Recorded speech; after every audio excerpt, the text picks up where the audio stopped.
This portion of the job will include shot blasting.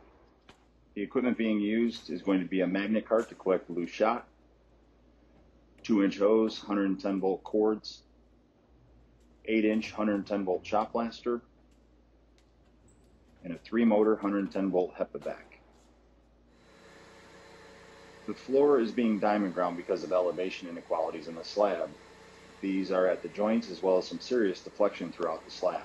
So the grinder is needed to make the floor more flat. The vacuuming that's being done is being done quickly because the fine dust that's in the pores will be removed by the shot blasting. So the vacuum wand is really only being used to collect the bulk of the dust that's on the surface of the slab.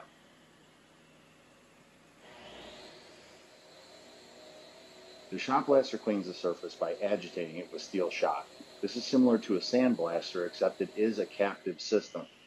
That means the shot that's being thrown at the floor rebounds along with the dust that it agitates under negative pressure and then extracts it back to the dust collector.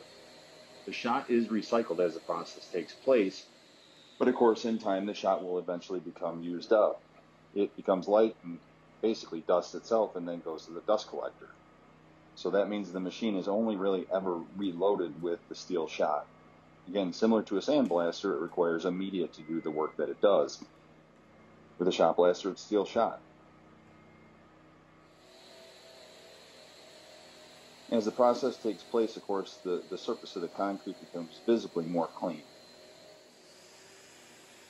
The amount of dust that's been left behind is partially because the vacuuming was only done half-heartedly, but also because the mineral dust that's created during the grinding process has been packed into the pores of the surface of the concrete. Vacuuming alone, even numerous times taking more time than what was taken here, still would not get the floor as clean as the shot blaster. And that is a function of the machine agitating that surface under negative pressure. It's like a sandblaster or a power washer, but of course done dustless and dry.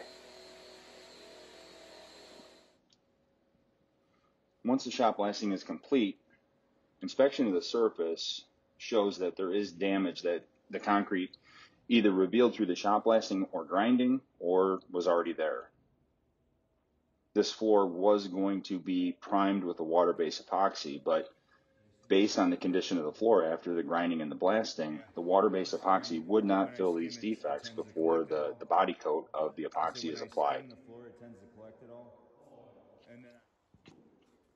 Before applying any epoxy or any coatings, the surface is tested for humidity, as well as the ambient air temperature and humidity to establish dew point.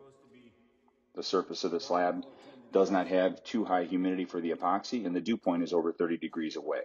So it is an acceptable range to be able to apply 100% solids epoxy. The epoxy being used is 100% solids fast cure epoxy because the slab temperature is under 60 degrees. And also because the next day the hope is to be able to apply that 15 mils of 100% solids over the top of this skim coat. That's why the fast cure material has been chosen instead of a standard cure, because that slab is below 60 degrees.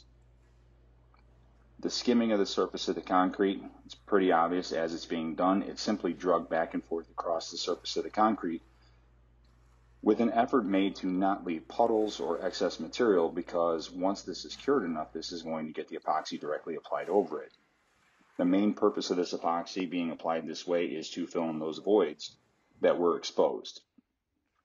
The next day, the surface is cured enough to be able to walk on it, and then subsequently, still within the recoat window, apply that 100% solids epoxy.